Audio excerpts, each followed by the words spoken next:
कभी किसी financial chart को देखकर ऐसा लगा है कि आखिर ये कहना क्या चाह रहा है? ये जो ऊपर नीचे जाती हुई लाइनें हैं, ये रंग बिरंगी कैंडल्स, ये सब मिलकर एक कहानी सुनाने की कोशिश करती हैं। पर अक्सर ये कहानी एक पहेली जैसी लगती है, जिसे सुलझाना सच में काफी मुश्किल हो सकता है। तो आज हम यही करने वाले हैं। हम इस शोर में से एक साफ तस्वीर निकालने की कोशिश करेंगे। हम देखेंगे कि बाजार की असली कहानी को कैसे पढ़ा जाए। हम अलग अलग टाइम पर नजर डालेंगे, हफ्तों से लेकर कुछ मिनटों तक, और फिर आखिर में इन सबको एक साथ जोड़कर देखेंगे कि पूरी पिक्चर क्या बनती है। तो चलिए शुरू करते हैं। देखते हैं कि बाजार के इस शोरगुल के बीच में से एक साफ सुथरी कहानी कैसे निकाली जा सकती है। जरा इस चार्ट को देखिए। ये निफ्टी 50 इंडेक्स का 15 मिनट का चार्ट है। कुछ हरी कैंडल्स हैं, कुछ लाल। मार्केट ऊपर जा रहा है, फिर नीचे। ये थोड़ा कंफ्यूजिंग है ना, किसी पहेली की तरह। सिर्फ इसे देखकर क्या कोई नतीजा निकाला जा सकता है? तो सवाल यही उठता है, बाजार में तेजी है या मंदी? मार्केट आखिर जा कहाँ रहा है?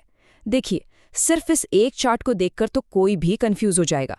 ये कुछ ऐसा है जैसे किसी कहानी का सिर्फ एक पन्ना पढ़ लेना, पूरी बात समझ नहीं आती। और यहीं पर एक बहुत ही कमाल की टेक्निक काम आती है। इसे कहते हैं मल्टी टाइम फ्रेम एनालिसिस। इसको ऐसे समझिए कि ये एक खास किस्म का चश्मा है जो इस धुंधली तस्वीर को एकदम साफ कर देता है। इससे हम एक ही बाजार को कई अलग अलग नजरियों से देख पाते हैं। तो इस पहेली को सुलझाने का पहला कदम है जूम आउट करना। सबसे पहले हम देखेंगे बड़ी पिक्चर, यानी कि वीकली चार्ट, जो हमें बताएगा कि मार्केट का मेन ट्रेंड क्या है। ये है निफ्टी 50 का वीकली चार्ट। यहाँ हर एक कैंडल एक पूरे हफ्ते को दिखाती है। गौर कीजिए, वो जो छोटे छोटे उतार चढ़ाव थे वो सब यहाँ गायब हो गए हैं और अब हमें एक ज्यादा साफ तस्वीर दिख रही है। तो जब हम इस डेटा को निचोड़ते हैं तो वीकली टाइम फ्रेम पर एक ही सीधा साधा सिग्नल मिलता है, स्ट्रॉन्ग बेयरिश। मतलब लंबी अवधि में बाजार का झुकाव नीचे की तरफ है।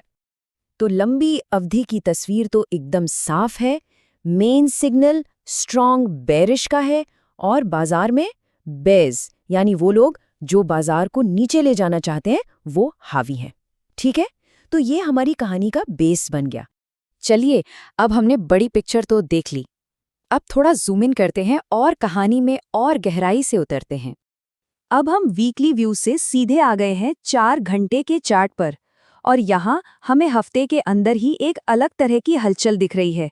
लगता है कहानी में एक नया मोड़ आने वाला है। और ये देखिए, यहाँ कहानी थोड़ी बदल गई।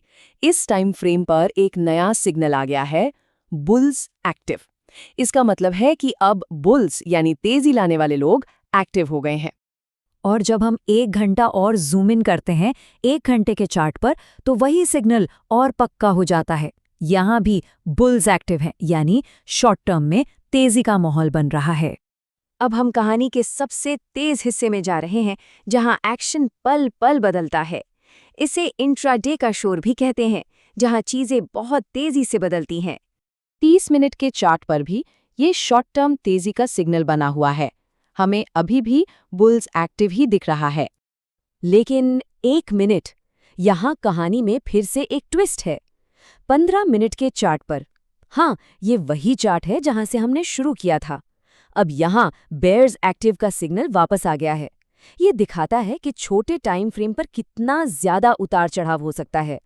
और आखिर में जब हम 3 मिनट के चार्ट पर आते हैं तो ये बेयर्स एक्टिव का सिग्नल यहाँ भी कायम है। ये हमें बाजार की बिल्कुल पल पल की हरकत दिखा रहा है। तो अब हमारे पास क्या है? हमारे पास अलग अलग टाइम फ्रेम से अलग अलग सिग्नल हैं। लंबी अवधि में मंदी और छोटी अवधि में बीच बीच में तेजी। अब असली काम शुरू होता है, इन सारे टुकड़ों को जोड़कर एक पूरी कहानी बनाना।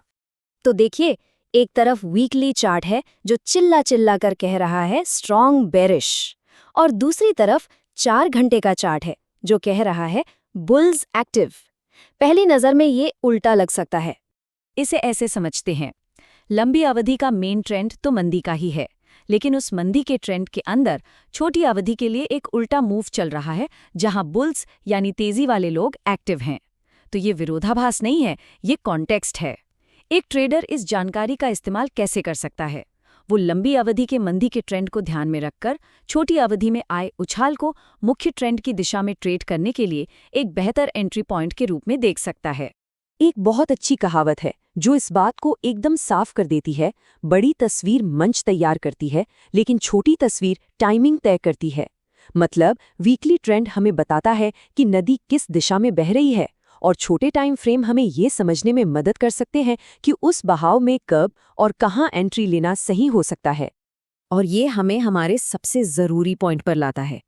ये जो कुछ भी हमने देखा, ये एक एनालिसिस है, कोई सलाह नहीं।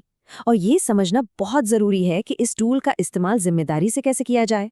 तो इस पूरी चर्चा से जो सबसे बड़ी बात याद रखनी है वो ये है कि multi time frame analysis context देता है, एक नज़रिया देता है। ये कोई जादू की छड़ी या क्रिस्टल बॉल नहीं है जो भविष्य बता दे। और आखिर में एक ज़रूरी बात, ये सारी जानकारी सिर्फ एजुकेशनल और सूचना के मकसद से है। इसे किसी भी तरह की इन्वेस्टमेंट एडवाइस न समझा जाए। कोई भी फाइनेंशियल फैसला लेने से पहले हमेशा अपनी रिसर्च करें और किसी सर्टिफाइड फाइनेंशियल एडवाइजर से सलाह ज़रूर लें।